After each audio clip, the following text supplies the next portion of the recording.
कैसे हैं दोस्तों? ठीक ही होंगे आप लोग और पढ़ाई भी आप लोगों की बेहतर तरीके से चल रही होगी, क्योंकि ठीक रहना पड़ेगा। एग्ज़ाम्स देने हैं और एग्ज़ाम्स आपके सिर पे आ चुका है, तो अब ठीक रहना मजबूरी है या कहिए ज़रूरत है। आइए हम लोग अपने स्टडी के सिलसिले को स्टार्ट करते हैं। लास्ट डे हम लोगों ने देखा हाई कोर्ट, सुप्रीम कोर्ट के बारे में हम लोगों ने जाना।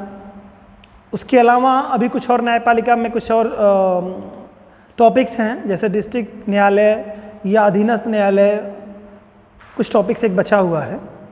और अगर आप लोग चाहेंगे तो उसके बारे में वीडियोस हम लोग दे देंगे। बहरहाल आज हम लोग काफ़ी महत्वपूर्ण एग्ज़ाम के पॉइंट ऑफ व्यू से अगर देखें तो जो इम्पोर्टेंट टॉपिक्स हैं उनके बारे में हम लोग चर्चा कर रहे हैं। उसमें जो एक बहुत ही महत्वपूर्ण टॉपिक है कैग के बारे में, आज हम लोग कंट्रोलर एंड ऑडिटर जनरल के बारे में आज देखेंगे। नियंत्रक एवं महालेखा परीक्षक के बारे में जानेंगे, जो कि भारत सरकार की संचित निधि का या भारत सरकार के आय और व्यय का और स्टेट गवर्नमेंट्स के आय और व्यय का जो लेखा जोखा रखता है, बड़ा ही महत्वपूर्ण पद है। इसके बारे में आज हम लोग चर्चा करेंगे। ये किस तरह से अपने कार्यों को संचालित करते हैं और इनकी क्या उपयोगिता है, इनके बारे में हम लोग आज देखने का प्रयास करते हैं। और यह भी जानने का प्रयास करेंगे कि ऐतिहासिक पृष्ठभूमि में अगर हम देखें तो भारत में कब से स्टार्ट हुआ, भारत में क्या जो ये ऑडिट वाला वर्क है ये कब से हो रहा है। ऑडिट का कुल मिला के मतलब अगर हम व्यवहारिकता में समझें तो हमें ये मालूम होना चाहिए कि सरकार जो है वो टैक्स लगाती है जनता पर, और बहुत सारी योजनाएं जनता के लिए सरकार चलाती है। तो जो टैक्स लगाती है गवर्नमेंट, तो उससे धन की अर्निंग होती है, और जो फैसिलिटीज़ देती है जनता को उससे सरकार का व्यय होता है। तो सरकार ने जितना टैक्स के माध्यम से आय किया और जितना अपनी स्कीम के माध्यम से व्यय किया, इनका जो लेखा जोखा होता है, क्या यह लेखा जोखा सही है? सरकार ने जितना आय किया और जितना व्यय किया, क्या उसका बैलेंस सही है? इसी का मूल्यांकन और जांच करने के लिए एक स्वतंत्र निकाय की स्थापना की गई है, जिसे हम कैग के नाम से जानते हैं। इसका कार्य है कि सरकारों को ट्रांसपेरेंट रखना, सरकार की लेखा जोखा को मेंटेन रखना। आप लोग सुनते होंगे कि बैंकों में प्रत्येक वर्ष मार्च के महीने में ऑडिट होती है, और जिसमें आप लोग कभी कभी बैंक में आप गए होंगे तो कुछ कामों में असुविधाएं आपको भी आई होंगी, और कहा गया होगा आपसे संभवतः कि ऑडिट का काम चल रहा है तो कृपया ये काम अभी आज नहीं हो पाएगा आपका। तो जो ऑडिट का काम बैंकों में होता है, कुछ ऐसा ही कार्य भारत सरकार के या राज्य सरकार के लेखे जोखों को लेकर के कैग भी करता है। उम्मीद है आप समझे होंगे कि कैग का कार्य क्या है। अब कैग आया कब अस्तित्व में, भारत में इसकी शुरुआत कब से मानी जाती है? तो ये उस दौर की बात है कि जब भारत स्वतंत्रता संग्राम 1857 चल रहा था, या कहिए समाप्त हो चुका था। उस समय जो गवर्नर जनरल था लॉर्ड कैनिंग था, और ब्रिटिश सरकार से या कहिए कि ईस्ट इंडिया कंपनी से, ना कि ब्रिटिश सरकार, ईस्ट इंडिया कंपनी से उसकी जो भारत पे जो ईस्ट इंडिया कंपनी का स्वामित्व था उसका स्थानांतरण हो जाता है और सत्ता चली जाती है क्राउन के हाथों में। और क्राउन के हाथों में सत्ता चली जाती है तो उस समय जो बड़ी बड़ी प्रेसिडेंसीज थीं, जैसे Calcutta presidency, Madras presidency, Bombay presidency, इनकी जो आय और व्यय हुआ करते थे, इनके लेखे जोखों को मेंटेन करने के लिए सबसे पहले कैनिंग ने एक नियंत्रक महालेखा परीक्षक को इस्टेब्लिश किया था। तो शुरुआत वहीं से होती है सबसे पहले, फिर इसके बाद में क्रमबद्ध तरीके से इसका विकास होता जाता है। इसके बाद में इसका क्या रोल है, ये किस आर्टिकल में है, इन सब विषयों पे भी हम लोग चर्चा करते हैं। आइए देखते हैं, इसकी डिटेल जानने का प्रयास करते हैं। तो आप जान लीजिए कि भारत के संविधान में मैंने बताया आपको कि जो भाग 5 है, इसी में से हम लोगों ने सुप्रीम कोर्ट, संघीय न्यायपालिका या कहिए कि उच्चतम न्यायालय के बारे में पढ़ा तो भाग 5 में था, तो ये आपका कैग भी भाग 5 के अंतर्गत आता है। और इसका आर्टिकल देखेंगे तो 148 से लेकर के 151 के मध्य में है। 148 से लेकर के 151 तक भारतीय संविधान का अनुच्छेद कैग के बारे में बात करता है। ठीक है, तो याद रखिएगा इसके बारे में आप लोग कि कैग क्या करता है। सुप्रीम कोर्ट 124 से 147 के मध्य था। 47, देखिए ध्यान सीक्वेंस में अगर आप आज रखेंगे बच्चों तो आर्टिकल्स भी आपको बहुत ईजिली याद हो जाएंगे। अगर भाग 5 की हम बात कर रहे हैं, अनुच्छेद 124 से लेकर के 147 तक हमारा क्या था, सुप्रीम कोर्ट था। और उसके तुरंत बाद 47 के बाद 48 स्टार्ट होता है, तो 148 से लेकर के 151 तक हमारा किसके बारे में है, कंट्रोलर एवं ऑडिटर जनरल के बारे में है, यानी कि नियंत्रक एवं महालेखा परीक्षक के बारे में वर्णित है। ठीक है, तो भाग 5 में अनुच्छेद 148 से 151 के मध्य में कैग के बारे में दिया गया है। कैग का जो कार्य है इसमें क्या करता है, यह संघ और राज्य सरकार की समस्त वित्तीय कार्यप्रणाली पर नजर रखता है। क्या करता है, सरकार की और राज्य सरकार की, यानी केंद्र सरकार की और राज्य सरकार की जितनी भी वित्तीय प्रणाली, यानी कि जितनी भी लेन देन, अब लेन देन का मतलब वही है टैक्स का आना और फिर उसका उस निधि में खर्च होना। ठीक है, तो उस पर सभी पर जो निगाह रखने का कार्य करता है वो कौन करता है, कैग करता है। ठीक है, तो समस्त वित्तीय कार्य प्रणाली पर नजर रखने के लिए कैग की नियुक्ति करने का प्रावधान भारतीय संविधान में किया गया है। जैसा कि मैंने बताया भी आपको, 1857 में तात्कालीन तीनों प्रेसिडेंसीज जो थी आपकी, कलकत्ता, मद्रास, मुंबई यानी कि बम्बई उस समय था, के लेखों को प्रमाणित करने के लिए वायसराय कैनिंग ने सर्वप्रथम महालेखा परीक्षक का पद सृजित किया था। ठीक है, जो कि मैंने अभी आपसे चर्चा कर ली है। इसके बाद देखेंगे कैग इसे ही जो ये यानी कि जो 1857 में है ना, 1857 में जो कैग की स्थापना की गई थी, एक तरह से कहिए महालेखा परीक्षक थी, यही क्रम आगे आगे देखेंगे तो 1935 के अधिनियम में भी आपको वहाँ पर भी आपको नियंत्रक महालेखा परीक्षक के बारे में आपको मिलेगा। तो वहाँ से प्रेरणा लेते हुए फिर जब हमारा देश आज़ाद होता है, संविधान हमारा लागू होता है और संविधान बन रहा होता है, तो वहाँ पर भी आज़ादी के बाद भारतीय संविधान द्वारा नियंत्रक एवं महालेखा परीक्षक का पद नाम दे दिया जाता है। इसी को महालेखा परीक्षक को आगे इसमें ऐड हो जाता है, भारत का नियंत्रक एवं महालेखा परीक्षक के नाम से इसे जाना जाने लगता है। और उसे सुप्रीम कोर्ट के न्यायाधीश के भांति संवैधानिक अधिकारी बनाया गया है। संवैधानिक अधिकारी बनाया गया, यानी कि जैसे हमारे सुप्रीम कोर्ट के जो न्यायाधीश होते हैं, बड़ा दिलचस्प है ये अपने आप में बड़ा स्वतंत्र और निष्पक्ष पद होता है। निष्पक्ष होता है का मतलब इसको ऐसा बनाया गया है कि कहीं सरकारों पर इसका दबाव ना हो। राष्ट्रपति तो एक तरह से कहिए इनके पद का तो जो सृजन होता है वो शपथ तो राष्ट्रपति दिलाते हैं, लेकिन कृपा पात्र वो राष्ट्रपति के नहीं होते। ये जैसे सुप्रीम कोर्ट के न्यायाधीश लोगों की स्थिति है, जजों की नियुक्ति जो कराते हैं वो राष्ट्रपति महोदय ही करते हैं, लेकिन यहाँ पर जो है प्रसाद पर्यंत वाली स्थिति नहीं रहती है। यहाँ पर जैसे जिस तरह से आपका सुप्रीम कोर्ट के न्यायाधीश लोग हैं उनको हटाने का जो प्रावधान है, महाभियोग लगाने की जो प्रक्रिया चलाने की है, सेम उसी प्रक्रिया के तहत इनको हटाया जाता है और इनके किसी कार्य में किसी तरह का कोई हस्तक्षेप करने का कार्य कोई करता नहीं है ना। मतलब एक सहजता नहीं है, क्योंकि सहजता इस नाते नहीं है क्योंकि इस पद को ही निष्पक्ष पद बनाने का प्रयास किया गया है कि जिससे ही अपने कार्यों को सुचारू रूप से कर सके और कहीं से भी केंद्र सरकार का या राज्य सरकार का इनके ऊपर दबाव ना पड़ सके। ठीक है, तो ये पद थोड़ा ध्यान देंगे, ये एक संवैधानिक अधिकारी बनाया गया है इनको। और आर्टिकल 148 में भारत का एक कैग होगा जिसकी नियुक्ति राष्ट्रपति द्वारा की जाएगी। तो ये ध्यान रखिएगा, कंट्रोलर एंड ऑडिटर जनरल यानी कि कैग जो है हमारे भारतीय संविधान के किस अनुच्छेद में है, तो जो पहला अनुच्छेद है इसका 148 से 151 के मध्य, तो 148 में ही इसके बारे में कैग के बारे में बताया गया है।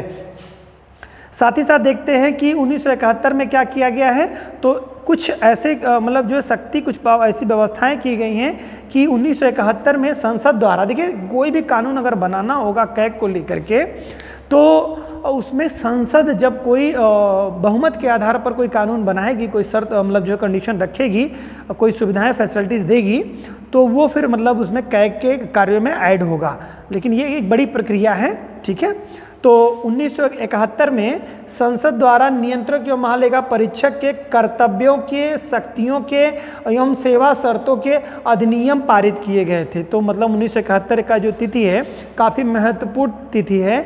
इसमें क्या किया गया था कि कैग को लेकर के संसद द्वारा एक जो है अधिनियम पारित किया गया था, जिसका नाम दिया गया था नियंत्रक एवं महालेखा परीक्षक सेवा अधिनियम 1971। इसमें किया गया था कि कैग के कर्तव्य जो हैं, उनकी शक्तियां हैं और उनकी जो सेवा शर्तें हैं उसमें कुछ सुधार किया गया, इम्प्लीमेंट किया गया था। ठीक है, तो ये भी ध्यान रखिएगा, पूछेगा कि कब उनकी सेवा शर्तों में परिवर्तन कब किया गया था, तो 1971 में परिवर्तन किया गया था। और कैग पद ग्रहण करने की तिथि से अपने के कार्यकाल के बारे में थोड़ी हम लोग चर्चा कर लें। तो देखिए, ये अपने सेवा काल के 65 वर्ष तक सेवा देते हैं। 65 वर्ष तक सेवा देते हैं का क्या मतलब है, इसमें उनका जो सेवा काल होता है वो उनकी उम्र के 65 ईयर तक होता है। लेकिन अगर कोई व्यक्ति, दो कंडीशन इसमें है, 65 वर्ष तक या जब वो कैग जब से नियुक्त हुए हैं उसके 6 वर्ष तक, तो जो पहले हो जाए। अगर उनकी सेवा 6 वर्ष हो जाती है पहले, 65 वर्ष आयु पूरी होने से पहले, तो भी वो रिटायर्ड हो जाएंगे। और अगर वो अपनी 60 वर्ष की आयु में कैग के पद पे जाते हैं तो भी वो 65 पे रिटायर्ड हो जाएंगे, क्योंकि इनका अधिकतम कोई व्यक्ति एक कैग के पद पे 6 वर्ष तक ही रह सकता है अधिकतम। और अपनी सेवा काल के 65 वर्ष, तो आप लोग समझ रहे होंगे मैं कहना क्या चाहता हूँ। इसमें यह है कि वो अधिकतम 65 वर्ष तक रह सकते हैं अपने पद पर। अगर कोई व्यक्ति 58 वर्ष की आयु में कैग के पद पे आ गया है तो वो रिटायर्ड फिर समय से पहले हो जाएगा, क्योंकि 1 साल पहले 64 वर्ष की आयु में रिटायर्ड हो जाएगा, क्योंकि 6 साल से ज़्यादा सेवा नहीं दे सकते कैग के पद पर। हालांकि ऐसा होता नहीं है, जब लोगों के जो एज जो है 60 के प्लस में के आसपास आ जाती है तो ही लोग मोस्टली जाते हैं, या लगभग करीब में 6 साल की सेवा दे पाते हैं। समझ गए होंगे आप लोग। आइए आगे की बात करते हैं। तो 65 वर्ष या 6 वर्ष, जिनमें से कोई एक मतलब जो हो कोई एक रिक्वायरमेंट पूरी करते हैं, तब तक आप सेवा अपने पद पर रह सकते हैं। किंतु या कभी कभी अपना त्यागपत्र, मतलब अगर ये चाहे तो कभी भी अपना त्यागपत्र किसको दे सकते हैं, आदरणीय राष्ट्रपति महोदय को अपना त्यागपत्र दे सकते हैं। क्लियर, तो ये बात ध्यान रखिएगा।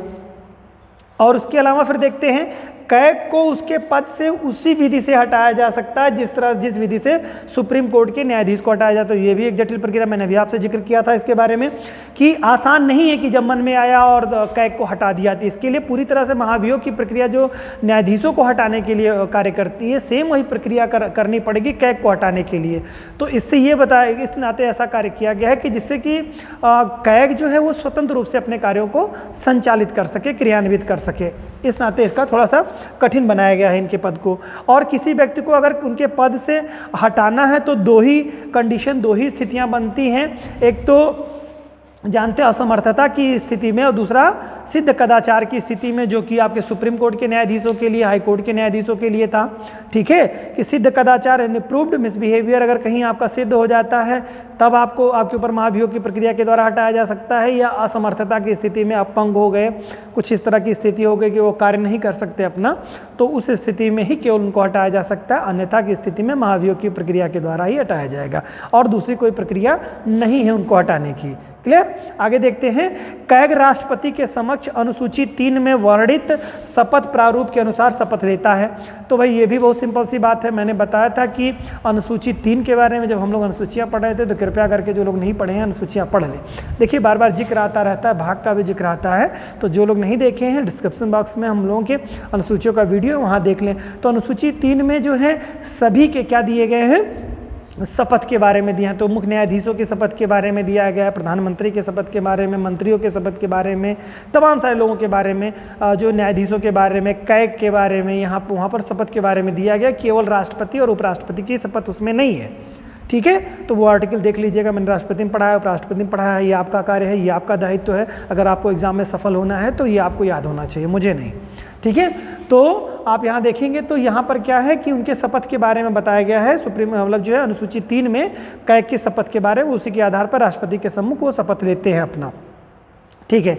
आगे क्या है, जो कैग का वेतन है वो किसके बराबर होता है, सुप्रीम कोर्ट के न्यायाधीश के बराबर होता है। यानी सुप्रीम कोर्ट के न्यायाधीश, सुप्रीम कोर्ट के जो चीफ जस्टिस सीजेआई का जो वेतन होता है बच्चों कितना होता है, 2,80,000 रुपये के करीब में होता है।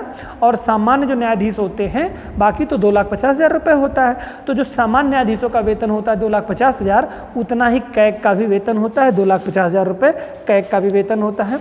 और ये दिया कहाँ से जाता है, तो बड़ा ही इंटरेस्टिंग पॉइंट है कि भारत की संचित निधि से, कंसोलिडेटेड फंड ऑफ इंडिया से दिया जाता है कैग का भी, और सुप्रीम कोर्ट के न्यायाधीशों का भी, और हाई कोर्ट के न्यायाधीशों का। आप हम लोगों को कमेंट बॉक्स में लिख करके भेजिए अगर किसी को पता है। कि लास्ट वीडियो में ही मैंने बताया था आप लोगों को कि उनकी जो पेंशन है, राज्यों के न्यायाधीशों की जो पेंशन है वह कहाँ से दी जाती है, वो राज्य के संचित निधि से या केंद्र की संचित निधि से दी जाती है। ये आपके लिए क्वेश्चन है, चाहिएगा तो जवाब दीजिएगा। तो भारत की संचित निधि से इनका वेतन दिया जाता है। और कैग अपने पद से सेवानिवृत्त होने के पश्चात भारत सरकार या राज्य सरकार के अधीन किसी पद पर कार्य नहीं कर सकता है। ये भी बड़ा दिलचस्प है कि सेवा देने के उपरांत कैग क्या करेगा कि किसी और सेवा में नहीं कार्य करेगा। यानी कि अगर कोई व्यक्ति कैग पे पद पे रह चुका है तो कैग के पद पे रहने के उपरांत वह क्या नहीं करेगा, भारत सरकार या राज्य सरकार की सेवा में नहीं जाएगा। यह अनुच्छेद 148(4) में कहा गया है। तो बड़ा ही इम्पोर्टेंट बिंदु है, तो इसे क्वेश्चन बनते हैं कूट में, ठीक है।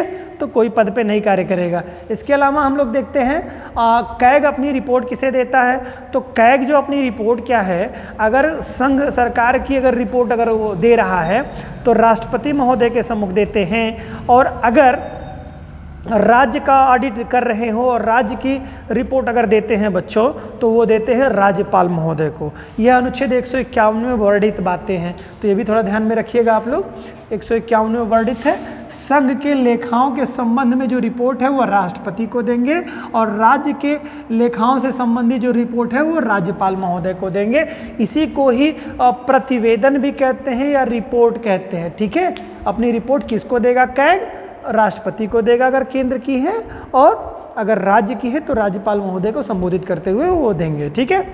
और कैग को ही लोक निधि का अभिभावक भी कहा जाता है। पब्लिक फंड जो है, यानी पब्लिक का जो धन है, सारे धन किसके होते हैं, सरकार जो है वो प्रतिनिधित्व केवल करती है, धन किसके होते हैं, जनता के धन होते हैं, तो पब्लिक फंड उन्हें कहा जाता है। तो लोक निधि का संरक्षक किसे, एग्जाम में क्वेश्चन पूछा है, लोक निधि का संरक्षक किसे कहा जाता है, तो कैग को कहा जाता है। यानी लोगों की संपत्ति जो है, अब लोगों की संपत्ति मतलब आपके घर वाली नहीं, मतलब मीन्स वो जो है जो टैक्स के रूप में आप लोगों ने धन को दिया है, उस संपत्ति की जो है रख रखाव की जिम्मेदारी किसकी होती है, कैग महोदय की होती है। थोड़ा हंसना भी जरूरी है, माफ़ करिएगा किसी को बुरा लगा होगा तो, ठीक है। आगे है, कैग को लोक लेखा समिति यानी पब्लिक अकाउंट कमेटी का मित्र एवं मार्गदर्शक कहा जाता है। तो ये भी एग्जाम पूछा, वेरी वेरी इंपॉर्टेंट है, तो इसको भी थोड़ा ध्यान रखिएगा बच्चों।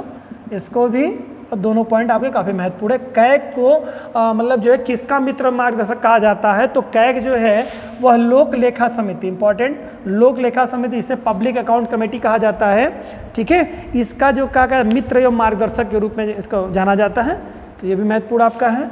और जो कैग की शक्तियों के बारे में किसमें बताया गया, तो आर्टिकल 149 149 जो है वो क्या कहता है, इनकी शक्तियों के बारे में उल्लेखित करता है, इनकी बातों को बताता है, ठीक है, कैग की शक्ति के बारे में। आगे है, कैग जो है कैग भारत एवं प्रत्येक राज्यों एवं संघ राज्य क्षेत्रों के संचित निधि से किए जाने वाले सभी व्यय की समपरीक्षा यानी ऑडिट करेगा तथा इस संबंध में प्रतिवेदन देगा, क्या ऐसा व्यय निधि के अनुसार किया गया है या नहीं। तो कहने का मतलब है कि संघ सरकार की समस्त आय व्यय का ऑडिट करेगा कौन, कैग करेगा। राज्य सरकार की समस्त आय और व्यय का ऑडिट कौन करेगा, कैग करेगा। और जो केंद्र शासित प्रदेश है उसकी समस्त आय और व्यय का जो ऑडिट करेगा वो कौन करेगा, कैग करेगा। तीनों की ऑडिट जो है वो करने वाला कौन है, कैग ही है। और ऑडिट का मतलब मैं बार बार आपसे जिक्र कर रहा हूँ यही है कि वही चीज़ें कि कितना धन आया और कितना धन किस निधि में खर्च हुआ, अगर वो बैलेंस सही है तब तो फिर ठीक है, अन्यथा सरकार को उसका जवाब देना पड़ेगा। और फिर सरकार इसमें अगर ऐसा सही जवाब नहीं दे पाती है तो फिर वो नुकसान में चली जाएगी, यानी कि उसको हानि होगी और सरकार भी गिर सकती है, ऐसी स्थिति अगर बन जाती है तो। तो कैग के बारे में आपने नहीं जाना। आगे है कैग संघ और राज्य की आय और व्यय का संपरीक्षा करेगी। संपरीक्षा वही मतलब ऑडिट, संपरीक्षा मतलब होता है ऑडिट, ठीक है। ये शब्द है, इंपॉर्टेंट शब्द है संपरीक्षा, ऑडिट। यहाँ पे देखिए कई जगह ये जिक्र हो रहा है शब्द का संपरीक्षा, संपरीक्षा ऐसे है संपरीक्षा, ठीक है। इसको इंग्लिश में कहते हैं ऑडिट, ठीक है, ऑडिट, संपरीक्षा, ऑडिट। तो कैग संघ और राज्य की आय और व्यय की संपरीक्षा करेगा, जिससे उसको यह समाधान हो जाए कि राजस्व के निर्धारण, संग्रहण, समुचित आवंटन हेतु पर्याप्त जांच करने के लिए उचित प्रक्रिया तथा नियम का पालन किया गया है या नहीं। तो वही बात फिर मैंने बताई, ऑडिट सिर्फ होता इसी नाते हैं कि क्या सरकार ने आय व्यय सही ढंग से किया है कि नहीं किया है। किसी भी सरकार ने, स्टेट सरकार हो, सेंट्रल सरकार हो, कहीं की भी गवर्नमेंट हो, तो उसने किया है कि नहीं आय व्यय का, यही ऑडिट का काम होता है। कि मतलब एक तरह से कहिए ये कार्य क्या है कि सरकार के ऊपर भी ध्यान रखने, निगाह रखने वाली एक ऐसी निकाय, ऐसी संस्था, स्वतंत्र निकाय जो उनको भी सिस्टमेटिक करने का प्रयास करती कि कहीं ऐसा नहीं कि स्टेट गवर्नमेंट या सेंट्रल गवर्नमेंट से कोई त्रुटि जानबूझ करके की गई हो, पैसे का गमन करने का प्रयास किया गया हो। तो इस नाते उनके ऊपर भी एक निर्देशन, ऐसा नहीं कि कोई राज्य सरकार या केंद्र सरकार है तो चाहे जितने पैसे का वो गमन कर ले और चाहे जितना टैक्स ले और चाहे जितना खर्च करे, ऐसा नहीं है। आय व्यय का उसको सही बैलेंस रखना ही ज़रूरी होगा, ठीक है। इसी नाते कैग बनाए गए हैं, ठीक है। ये मत सोचिएगा कि सरकार चाहे तो धन का खर्च करे या ना करे, नहीं नहीं, बिल्कुल जितना अर्निंग होगी उसको उसके परिप्रेक्ष्य में खर्च भी करना होगा, ठीक है। आगे हैं कैग संघ एवं राज्य के राजस्व से पोषित सभी निकायों, सरकारी कंपनियों की तथा किसी अन्य निगम निकाय के आय एवं व्यय की संपरीक्षा करेगा तथा उस पर प्रतिवेदन देगा। यानी कि कहने का मतलब सरकारी कंपनियों की भी ऑडिट जो है, बड़ी बड़ी कंपनियां जो हैं उनकी भी ऑडिट करने का कार्य करेगा। जो बड़े बड़े निगम हैं, निकाय हैं, उनके आय व्यय का भी समीक्षा ये करता है। तो मतलब यानी जितनी भी जो एक तरह से कहिए सरकारी कंपनियां हैं, उन कंपनियों के आय व्यय का भी मूल्यांकन करने वाला कौन है? कैग है। तो ध्यान रखिएगा, ये बहुत बड़ा निकाय है, बहुत ही महत्वपूर्ण पद होता है जो है कैग का। अभी आप देखिए भारत के जो कैग बनाए गए हैं आपके, जीसी मुर्मू साहब हैं, गिरीश चंद्र मुर्मू जो हैं, ये इसके पहले जम्मू एंड कश्मीर के एलजी हुआ करते थे। तो गिरीश कुमार मुर्मू जी को भारत का जो है कैग बनाया गया है। ये भारत के जो कैग हैं, ये एक तरह से कहिए कि बहुत ही महत्वपूर्ण पद पे आसीन होने वाले, जो इसके पहले आसीन थे वो जम्मू एंड कश्मीर के एलजी थे, है ना, एक तरह से कहिए उपराज्यपाल, ठीक है। तो गिरीश कुमार मुर्मू जी, गिरीश चंद्र मुर्मू इनका नाम है। तो ये थे, आगे थोड़ा देखते हैं फिर और बात करते हैं कि कौन पहले थे। कैग संघ एवं राज्य के विभिन्न विभागों द्वारा किए गए, ठीक है। ये देखिए और क्या करता है, यानी कि सरकार जो व्यापार भी करती है बच्चों, मैंने कहा ना सरकार आय और व्यय का, तो आय और व्यय जितनी भी तरह के आय और व्यय हैं तो वो क्या करेगी, बहुत सारी चीज़ों को दूसरे से आयातित करेगी और फिर निर्यातित करेगी। तो जितना वो कमाई हो रहा है उन सब सारी चीज़ों का मूल्यांकन करने वाला कौन है, ऑडिट करने वाला कौन है, ये कैग ही है बच्चों, ठीक है। तो विभिन्न विभागों द्वारा किए गए व्यापार, निर्माण लाभ, हानि, लेखाओं की संपरीक्षा करेगा तथा उन पर प्रतिवेदन देगा, यानी कि कैग का फिर और महत्वपूर्ण कार्य आपको पता चला। और एक परिवर्तन और किया गया 1976 ईस्वी में। कैग का जो कार्य है वो क्या करता है, एक तो जो है केंद्र सरकार का पूरा लेखा जोखा रखेगा और ऑडिट भी करेगा, ये कार्य पहले करता था जो है कैग, और राज्यों का पूरा लेखा जोखा रखेगा और ऑडिट भी करेगा, इसका ये कार्य कैग करता है। लेकिन 1976 से परिवर्तन किया गया इनके कार्य और कर्तव्यों में।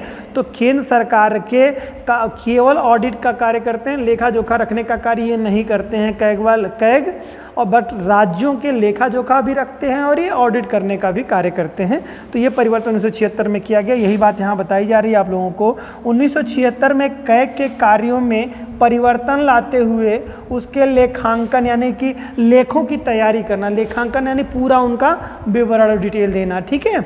चार्जशीट एक तरह से कहिए उनका पूरा ऑडिट बनाना, है ना। तो ऑडिट बनाने का कार्य नहीं करेगा ये 76 से, उसे लेखांकन यानी लेखों की तैयारी करने से मुक्त कर दिया गया। किसके लिए?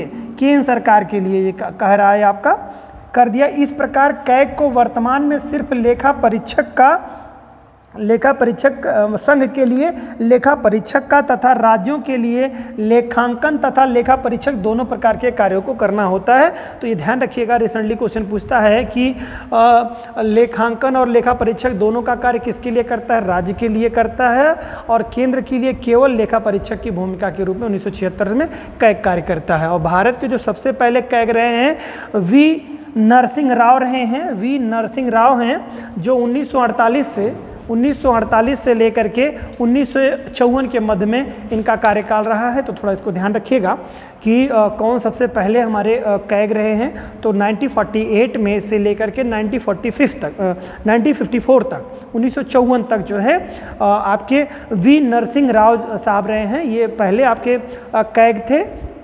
कंट्रोलर एंड ऑडिटर जनरल, यानी भारत का नियंत्रक महालेखा परीक्षक। और इसके बाद आप देखेंगे जो इसमें वर्तमान में है गिरीश चंद्र मुर्मू हैं, जिसे जीसी मुर्मू कहते हैं, गिरीश चंद्र मुर्मू जी हैं।